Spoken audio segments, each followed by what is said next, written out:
We are back with Greg Taylor, Ohio's retirement coach, along with Legacy Vice President Kristen Taylor. And now we're going to help you identify some common money mistakes because we want everybody to avoid them, right? We do. Yes, we do. This is it. Okay, so is this especially important for people who are retired already or kind of in that zone of almost to retirement? Definitely in that zone to almost retirement, because your thinking needs to shift when you're getting to that 5 to 10 year mark before retirement. So these are mistakes that we want to avoid in that range. Okay. And if you're already retired, we want to make sure that Yeah, exactly. that you get those address things them in place, now, right? yeah. Still important. Okay, so let's go through the list. We'll start with Social Security. What mistake do people make most often regarding this? Well, you know, the main thing is realizing that you're not going to just draw Social Security at 62 because you can. You need to look at why you're going to draw it now. Is it to offset an income discrepancy that's going to take place at that point? Maybe it's better to wait, pull some of your investments for a couple years and take your Social Security at 66, or even waiting until age 70. So there's all these factors you need to look at when you're making that decision as to when to take it, and not making an emotional decision because, oh, I'm worried Social Security won't be there in 5 years, you know. So we don't want to make decisions emotionally. We want to make decisions based on a good plan. Okay, so next up, ignoring future tax implications. So what do you mean by that? You know, when I was in school, I ran the 440 relay, and I never wore an overcoat, right? And taxes are kind of the overcoat on a relay race, right?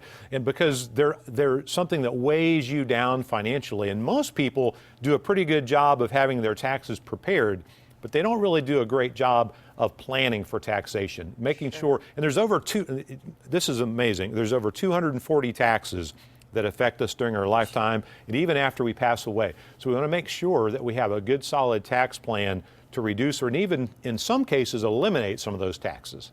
That's huge. Why do we have so many taxes? That's a question for a whole Yes. other day, right? All right, our next money mistake, you say, is being too aggressive or too conservative. So how is that going to get you in trouble? Well, this is a big one. Being too conservative will not let you keep pace with inflation, because you know you don't want to just stick your money under a mattress or in a safe somewhere. You want it to work for you.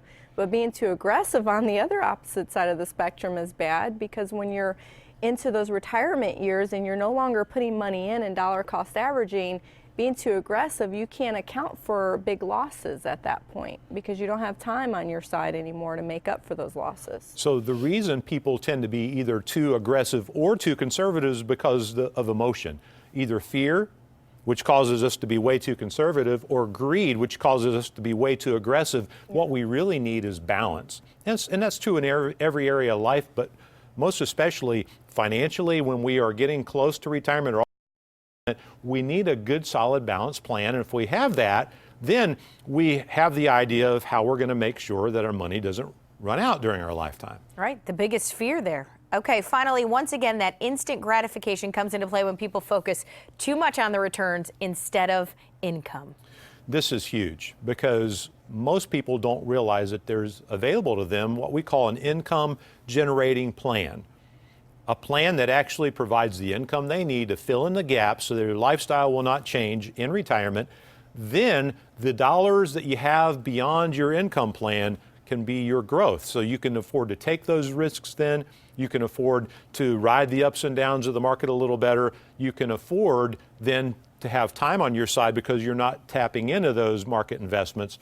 When you have that balance, and then understanding where your risk is and what you're paying in fees. Yeah, that's right. And that goes back to the comment, you know, everyone always wants to know what's the magic number. Well, there's no magic number for any general person. It's based on how much you've saved and how much we can set aside to preserve your lifestyle, which is most important for most people, you know, just keeping that lifestyle intact.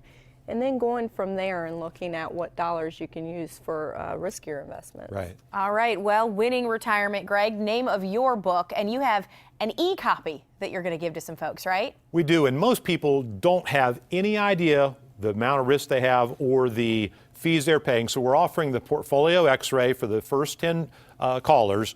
Along with that, we're going to do a Morningstar analysis so they can uncover their risk and fees. And with that, we're going to send an electronic version of my book, Winning Retirement, and hope that'll be a big help.